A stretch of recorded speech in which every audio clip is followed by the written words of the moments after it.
This is Metallic Rub-ons Color Kit 3 and Luster Rub-ons Color Kit 4. There's 7 colors in each set. Let's compare the colors. The Metallic Color Kit 3 has walnut, sky blue, rosewood, silver blue, iris, cameo pink, and golden white. The Luster Rub-ons Color Kit 4 has midnight sparkle, sunburst, silver gray, white sparkle, apple green, amber, and russet. You'll see me make a little bit of a mess here because I am trying to swatch 14 colors with 10 fingers. When you're using them, likely you're not going to make nearly this much mess, but they're really easy to clean up by using warm water and some soap.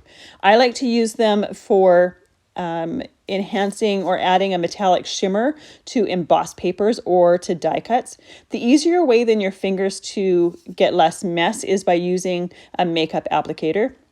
They're definitely easier with your fingers because the warmth of your fingers softens the wax. So you can control how much or how little you get on the die cut, but they just are a great way to add a little bit of extra shine and shimmer to your crafting projects and just enhance them in that way.